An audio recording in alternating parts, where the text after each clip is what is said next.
بے شک خطا تیری ہی ہے۔ القرآن کریم میں ایک دودھ پیتے بچے کا ذکر ہے کہ جسے اللہ تعالیٰ نے گویائی عطا فرمائی اور اس نے عزیز مصر کو یہ حکیمانہ مشورہ دیا جس میں حضرت یوسف علیہ السلام کی بے گناہی ثابت ہوئی۔ یہ واقعہ دربار خاص سے ہوتا ہوا شہر کی خواتین تک میں عام ہو گیا۔ انہوں نے زلیخا کو بدنام اور اسے لعن طعن کرنا شروع کر دیا، جس کا ذکر قرآن کریم میں یوں کیا گیا ہے، اور عورتوں نے شہر میں چرچا کیا کہ عزیز مصر کی عورت اپنے غلام کو چاہتی ہے، اس کی محبت میں فریفتہ ہو گئی ہے، ہم تو اسے صریح غلطی پر دیکھتے ہیں۔ زلیخا جب ان عورتوں کے تن سے تنگ آ گئی تو اس نے ان عورتوں کو اپنے گھر کھانے پر مدعو کر لیا۔ پھر جب سب خواتین کھانے کی دعوت پر آ گئیں تو اس نے ان میں سے ہر ایک کو پھل تراشنے کے لیے ایک ایک چھری دی۔ پھر یوسف علیہ السلام سے کہا کہ ان کے سامنے چلے آؤ۔ ان عورتوں نے جب حضرت یوسف علیہ السلام کے حسن و جمال کو دیکھا تو ایسی مدہوش ہوئیں کہ پھل تراشنے کے بجائے اپنے ہاتھ کاٹ لیے اور بے اختیار بول اٹھیں، سبحان اللہ، یہ انسان ہرگز نہیں، یہ تو یقیناً کوئی بہت بزرگ فرشتہ ہے۔ جب زلیخا نے دیکھا کہ یہ عورتیں تو یوسف کے جلوہ حسن سے محبوط و مدہوش ہو گئی ہیں تو اس نے کہا، یہی وہ غلام ہے جس کے بارے میں تم مجھ پر لعنت و ملامت کر رہی تھی۔ میں نے ہر چند اس سے اپنا مطلب حاصل کرنا چاہا، لیکن اس نے اپنے آپ کو روک لیا، اور جو کچھ میں کہہ رہی ہوں اگر یہ وہ کام نہ کرے گا تو قید کر دیا جائے گا اور رسوا ہوگا۔ اس واقعے کے بعد وہ عورتیں بھی زلیخا کی ہمنوا ہو کر اس کی تائید و حمایت کرنے لگیں، جس کی بنا پر زلیخا مزید نہ ڈر ہو گئی تو آپ نے اپنے رب سے التجا کی کہ اے میرے پروردگار، جس کام کی طرف یہ مجھے بلاتی ہیں اس کی نسبت مجھے قید پسند ہے، اور اگر تو مجھ سے ان کے فریب کو نہ ہٹائے گا تو میں ان کی طرف مائل ہو جاؤں گا اور نادانوں میں داخل ہو جاؤں گا۔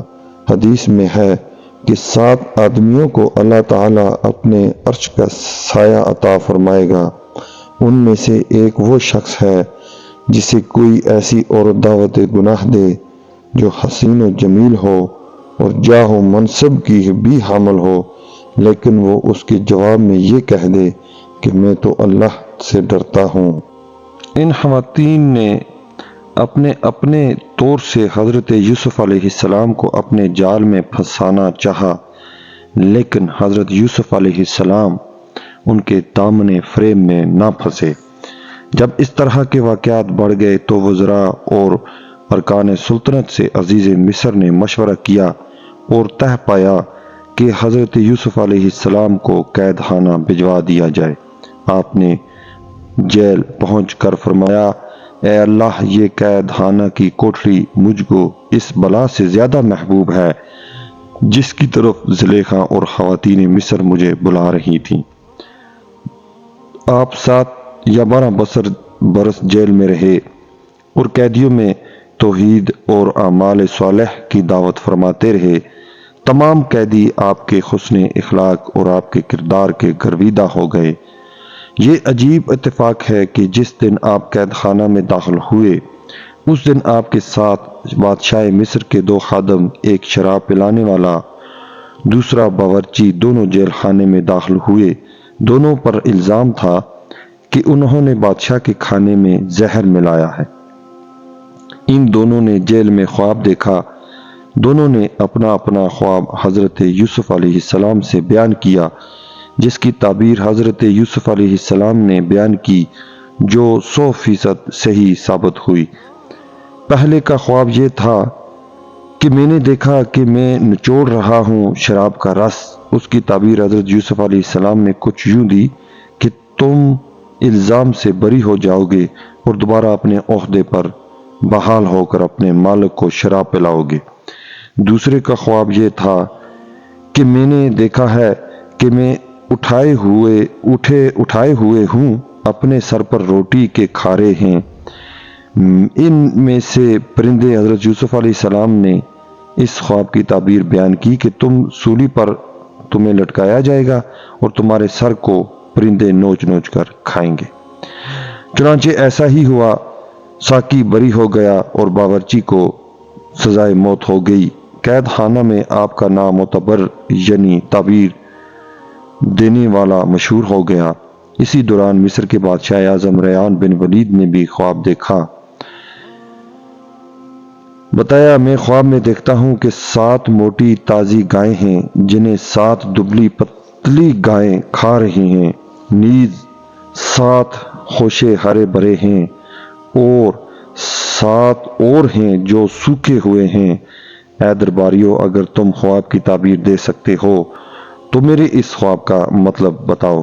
بادشاہ اعظم نے اپنے درباریوں اس خواب کی تعبیر و دریافت کی تو لوگوں نے اس خواب کو خواب پریشان کہہ کر اس کی کوئی تعبیر نہ بتائی۔ اتنے میں بادشاہ کا ساقی جو قید خانے سے رہا ہو کر آ گیا تھا، اس نے کہا کہ مجھے اس خواب کی تعبیر معلوم کرنے کے لیے جیل خانے میں جانے کی اجازت دے دی جائے۔ چنانچہ یہ بادشاہ کا قاصد بن کر قید خانے میں حضرت یوسف علیہ السلام کے پاس گیا۔ بادشاہ کا خواب بیان کر کے تعبیر دریافت کی کہ حضرت یوسف علیہ السلام نے فرمایا کہ 7 برس مسلسل کھیتی کرو، ان کے اناجوں کو بالیوں میں محفوظ رکھو، پھر 7 برس تک سخت خشک سالی رہے گی، قحط کے ان 7 برسوں میں پہلے 7 برسوں کا محفوظ کیا ہوا اناج لوگ کھائیں گے، اس کے بعد ہریالی کا سال آئے گا۔ قاصد نے واپس جا کر بادشاہ سے اس کے خواب کی تعبیر بتائی تو بادشاہ نے حکم دیا کہ حضرت یوسف علیہ السلام کو